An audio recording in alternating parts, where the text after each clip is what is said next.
Okay, this is Brian, and I'm going to go over some of the problems that we saw on our first day of our synchronous review sessions. And we're going to start with this problem that has to do with a gazelle, so a Thompson's gazelle. And we were given a model for a Thompson's gazelle that it accelerates at 4.2 meters per second squared for 6.5 seconds. And after that, it continues at a steady speed. And we're asked some questions about that. And I'm going to start by thinking about the questions. Now, I want to note, on the final exam, the questions that you're going to see, or the problems you're going to see, are going to start with 2 multiple choice questions and then go on to a problem. As a matter of fact, they'll use exactly the same template as I'm using for these problems that we're going to be solving during the last 2 weeks. So participating in these sessions, working through these problems, is a really good way to practice for the final exam. Now, when I go over these things in these little videos that I'm making, I'm going to really focus on process. You folks tend to be focused on the answers, but I want you to focus on the process. How do you get there? And I'm going to pay attention to some of the things which I saw people doing or not doing during the synchronous sessions today. So first question asks this: as the gazelle accelerates on level ground, what is the net force equal to? Okay, so if we're asking about forces, you know in your heart you better draw yourself a free body diagram. But the free body diagram is related to what we can say about the motion. So if we assume that the gazelle is moving like so, if my motion diagram looks like this, the velocity vectors are getting bigger, the gazelle is accelerating to the right, there better be a net force to the right. And so my free body diagram is going to look like this. Downward weight force, upward normal force.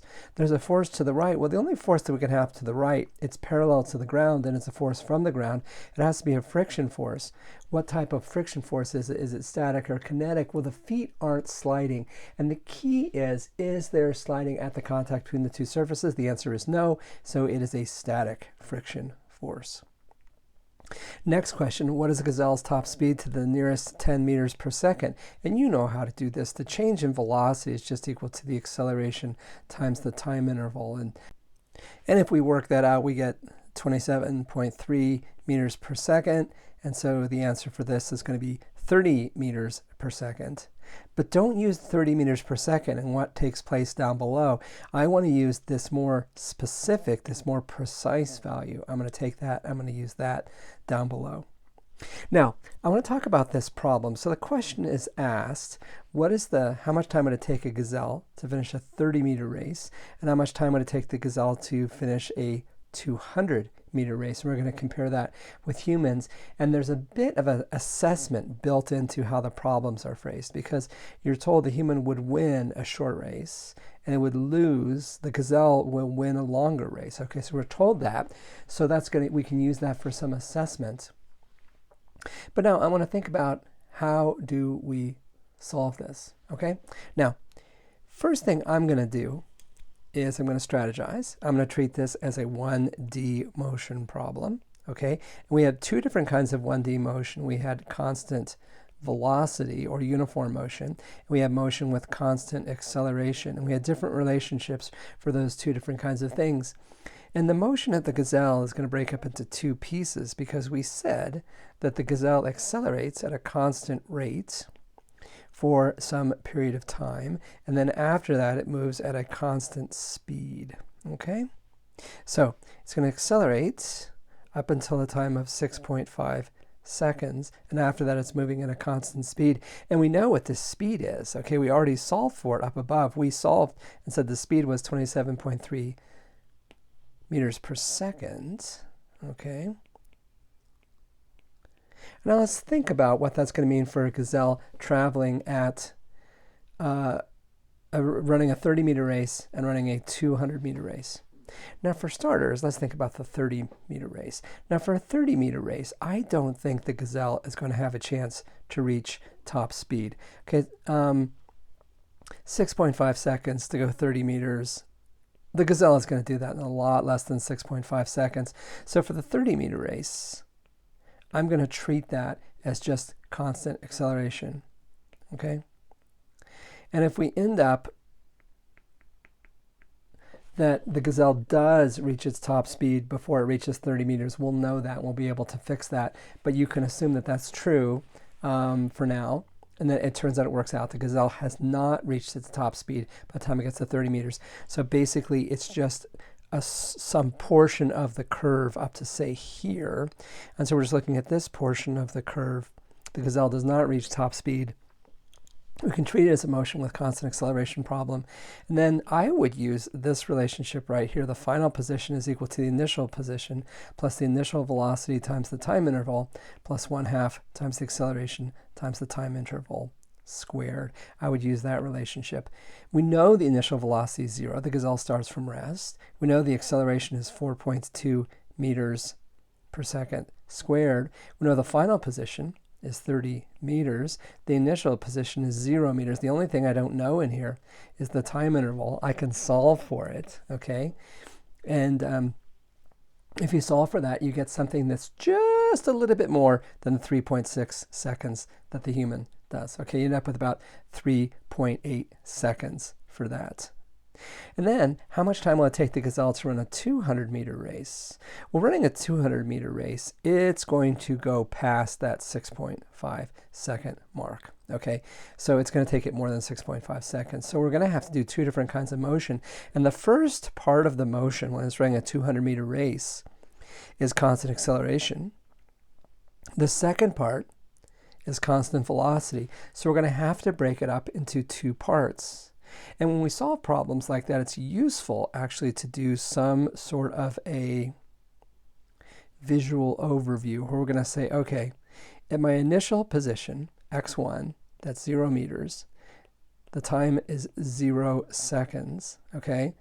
And between that point and this point, x2 is equal to, we don't know, but I know what t2 is equal to. t2 is equal to 6.5 seconds.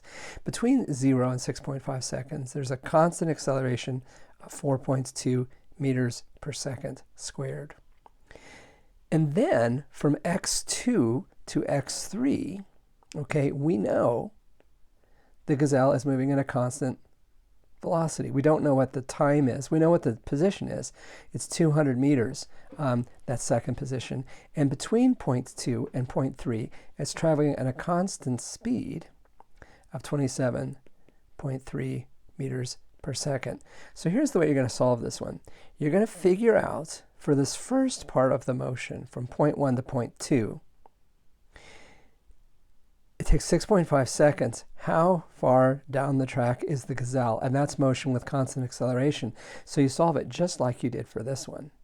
Then you're going to figure out how much distance is left going from point 2 to point 3. And over that distance, the gazelle is traveling at a constant 27.3 meters per second. How much time will it take the gazelle to complete that part of the race?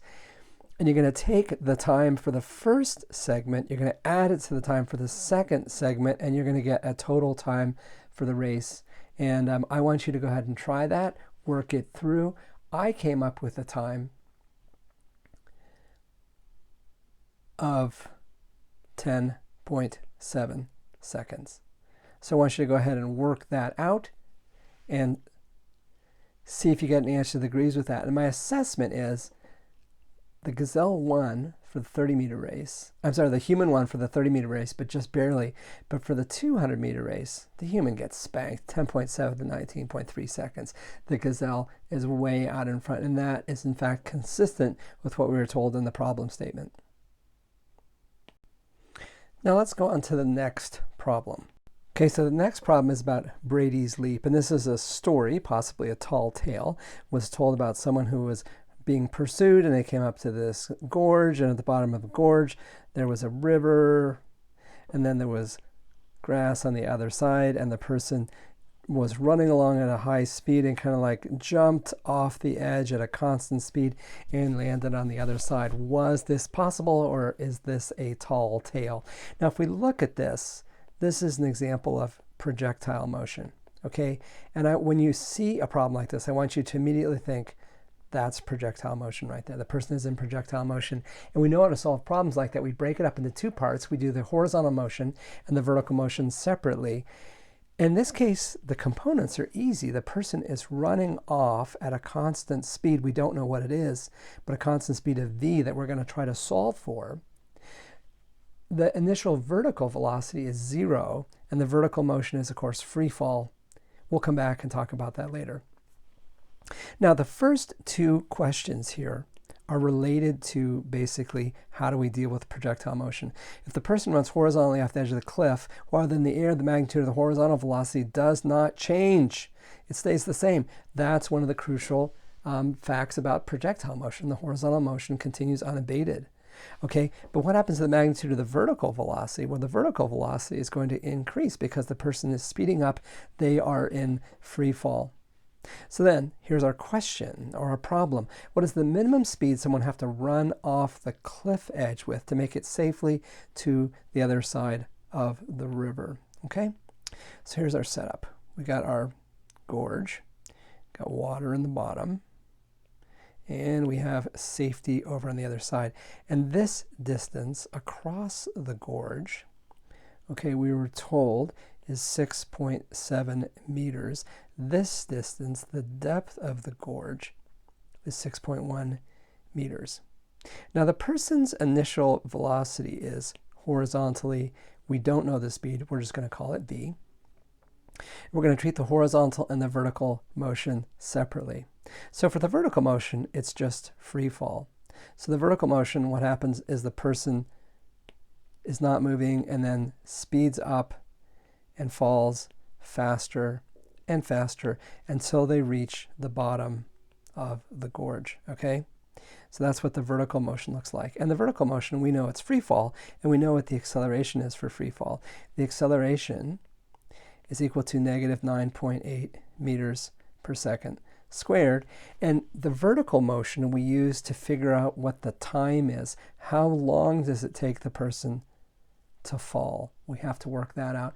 And of course, to do that, what we're going to do is just use our basic expression for motion with constant acceleration, something like this. The final position is equal to the initial position plus the initial velocity times the time interval plus 1/2 times the acceleration times the time interval squared.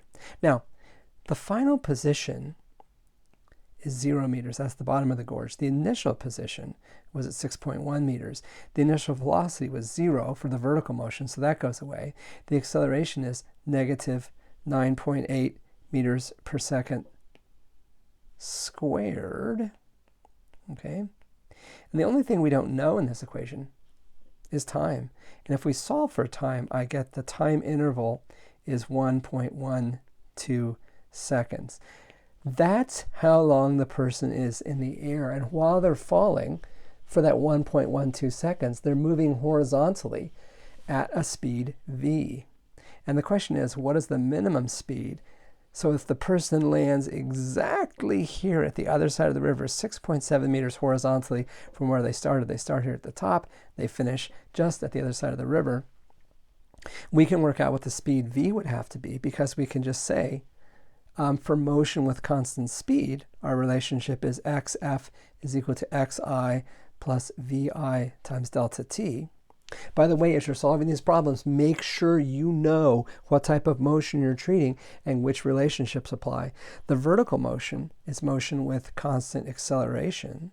The horizontal motion is motion with constant speed. Okay, the initial speed, that's the thing we're looking for. That's v. The time interval is 1.12 seconds. The initial position is 0 meters. The final position is 6.7 meters. We have everything in hand to calculate what the speed is. And for the speed, what we get is about 6.0 meters per second. And to assess ourselves, we're saying, like, look, if someone runs 100 meters in 10 seconds, they're running at a speed of about 10 meters per second. So can someone run at 6 meters per second? They can. I probably can't. But somebody who is being pursued, someone young and fit who's being pursued, probably could. So it seems like this could possibly work. Now, the next problem is one of those things I obsess about, which is jumping, okay? And so we're looking at a frog hopper, and it can jump straight up, and it leaves the ground at 4.0 meters per second, and it achieves that speed over a push-off time of only 1 millisecond, which is kind of insane. We have a couple of questions about it and then a problem. Now, here's a problem about forces. Okay, it's a problem about forces. And you know, if I ask a problem about forces, what are you going to do? You're going to draw a free body diagram. During the push-off phase, so I have my frog hopper on the ground, and it's kind of like pushing off with its legs. There's an upward normal force from the ground. There's a downward weight force. But during the push-off phase, the net force has to be upward. It's accelerating upward. And so as a consequence, the normal force has to be bigger than the weight force. Okay? So which of the forces is the greatest?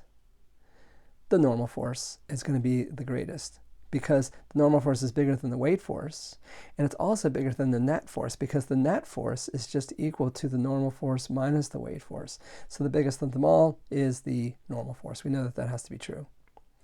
Now, let's think about the flight through the air. If we don't ignore air resistance, we don't ignore the drag force, let's think about this. So if the insect is on the way up, velocity is in this direction, the drag force is always opposite the motion. So there's a drag force down and there's a weight force down. On the way down, okay, when the insect is on the way down, the drag force is upward, opposite the motion. The weight force is downward. And so clearly the net force is going to be bigger when the two forces are in the same direction than when the two forces are in opposite directions. So the net result is the net force on the insect is greater when it's moving upward than when it is moving downward. And that is related to something that you had to do on the homework assignment, which is not a huge surprise. Now, for the problem, we're told we are going to ignore air resistance, so there's no drag force. And the question is this: if the insect leaves the ground at 4 meters per second, 1, how high does it go? 2, how long will it be in the air? Now, the whole flight of the insect is going to be this. It's going to start out here, it's going to go up, and it's going to come back down to the ground. Okay? That's what it's going to be. How high does it go? How long will it be in the air? What I'm going to do is this. If we ignore air resistance, okay, we can break the motion into two parts. 1, the insect is going upward to its highest point. And then 2, coming back down from its highest point to the lowest point. If we ignore the air resistance, the upward portion of the flight takes a certain amount of time, delta t. That's the same as the amount of time for the downward portion of the flight.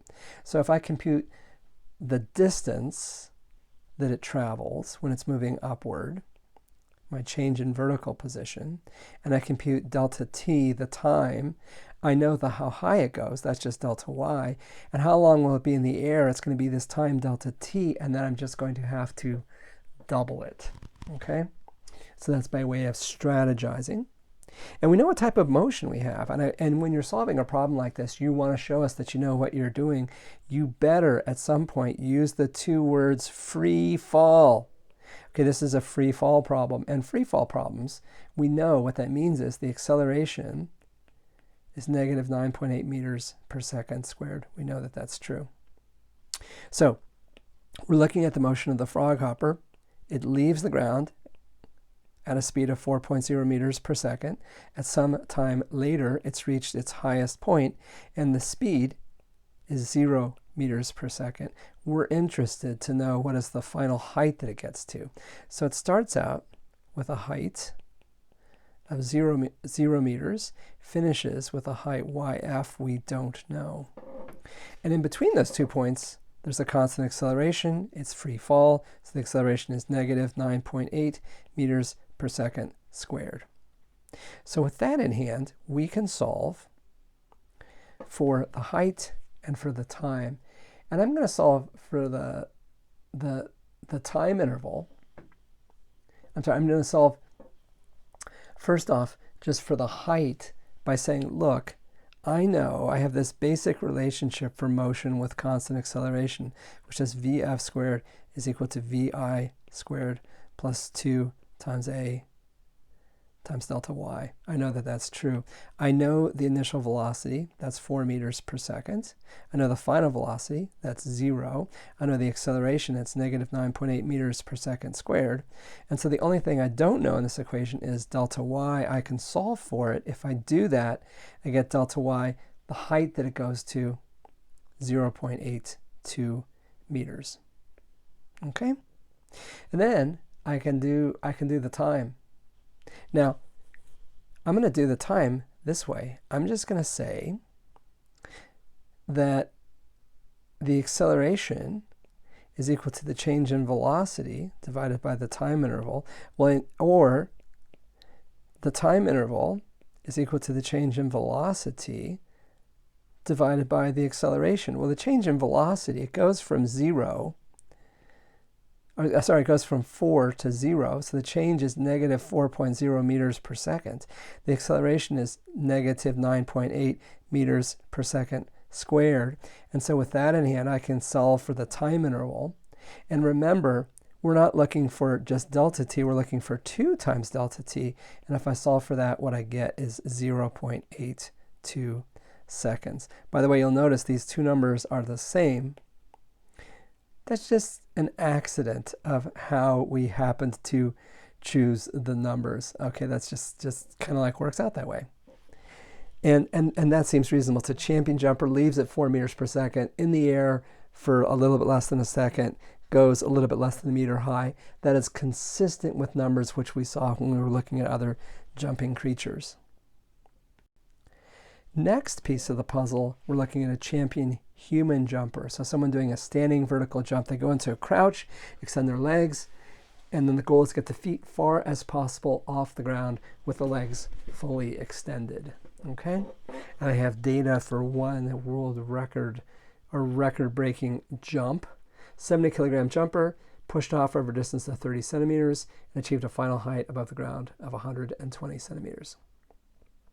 Now, since this is a jumping problem, and we know and we're talking about the push-off, we're also talking about the flight through the air to get to that final height. There's really a couple different phases to the motion, and the first phase of the motion is the push-off. So you start with the legs bent, and then finish with the legs fully extended and leaving the ground vertically at some speed. Then the final phase of the motion is the person reaches the highest point they're going to above the ground. They reach a certain height, delta y. So those are my 3 important points of the motion. The 2 important phases of the motion are the push-off and the flight through the air. Those are the 2 important phases which I need to look at. Okay? And actually, question 1 asks about the pushing off phase. What is the force that produced the athlete's upward acceleration during the pushing off phase? Well, let's draw a free body diagram. The free body diagram, there's a normal force on the ground which is pushing upward. Better be bigger than the weight force, which is pushing downward, because the net force is just equal to the normal force minus the weight force. So if there's an acceleration upward, which there is during the pushing off phase, n is greater than w. And the force that produces the upward acceleration, of course, is just the normal force. There's no thrust force. Thrust forces are from things like rockets and things like that. Oh, that would be awesome. Now, if we just consider the magnitude of the acceleration, when is it greater? Now let's think about this. The athlete goes from 0 to some speed v, so it goes from 0 to v during the push-off, and then it goes from v to 0 during the flight through the air. So the change in velocity during the push-off, during the flight through the air, is the same, but it happens over a shorter distance during the push-off. So as a consequence, the acceleration is going to be bigger during the push-off than during the flight through the air. So the answer to this one is A. I want you to give some thought to that. Next piece, the question asks, during the pushing off phase, what was the force with which the athlete pushed down on the ground? Now, here's a problem where we're basically going to have to solve it backwards. Okay, because we're looking for the force with which the athlete pushed on the ground. Now remember, our free body diagram said the force that made the athlete go upward was the normal force of the ground. So this is the force that the ground pushes on the athlete with, but that is the same as the force with which the athlete pushes on the ground. So we are looking for, basically, we're looking for N in this case, okay? And we're going to do that by noting that F net is equal to N minus W. And we also know that F net is equal to M times A. So the normal force is equal to MA plus MG. So to be able to find out what N is, we're going to have to be able to figure out what the acceleration is during the pushing off phase. Well, to be able to find out what the acceleration is during the pushing off phase, we're going to have to know how fast was the athlete moving when the athlete left the ground. And to know that, we're going to do some calculation by figuring out how fast would he have to leave the ground to reach a certain height.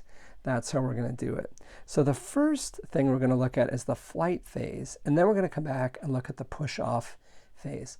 And for the flight phase, if the athlete makes it to a height of 120 centimeters, okay, we can figure out the speed with which he had to leave the ground. And we do that by using our basic relationship here. Vf squared is equal to Vi squared plus 2 times A times delta Y. And I'm using this one because I don't really care about times. There's no times given in the problem. There's only distances. You're not told how much time the jumper pushed off for. You're told how much distance he pushed off over. Okay, so during the flight through the air, the acceleration is negative 9.8 meters per second squared. The final velocity is 0. The initial velocity, let's just call it V. That's the velocity with which the athlete leaves the ground at. And we know what delta y is. That's 1.2 meters. So we have everything we need to be able to solve for what V is. And if I do that, what I get for the speed that the athlete leaves the ground at, I get V is equal to 4.85 meters per second. And I've kept an extra significant figure because this is an intermediate stage in a calculation. Okay? That's what I get there. Now, that's reasonable. And I'm thinking back to the Spud Webb problem that we solved kind of like back in the day. And I think he was leaving the ground at like 4.7 meters per second, went 1.1 meters high. So that is comparable to things which we've seen previously. Okay, so now the speed. And now I'm going to think about the pushing off phase, because I know the speed with which the athlete leaves the ground at. For the pushing off phase, again, this is motion with constant acceleration. I'm going to use the same relationship. I'm going to use Vf squared is equal to Vi squared plus 2 times A times delta Y. Well, the change in vertical position is 0.30 meters. The acceleration, that's what we're looking for. The initial velocity is 0. The final velocity when the athlete leaves the ground is 4.85 meters per second. With everything in hand, I can calculate my acceleration. And if I do that, I get an acceleration of 39.2 meters per second squared. And I can take that acceleration, I can put it into this relationship right here, and I know the mass, I know the acceleration of gravity, that's 9.8 meters per second squared. I know my acceleration, I have everything in hand to be able to calculate the normal force, and that is equal to the force with which the athlete pushes off on the ground.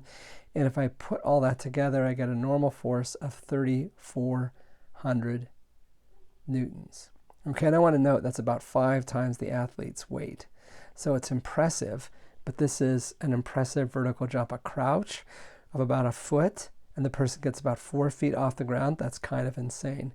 And so I'm expecting a big force indeed. And so my assessment is, my answer makes sense in terms of my understanding about how the world works.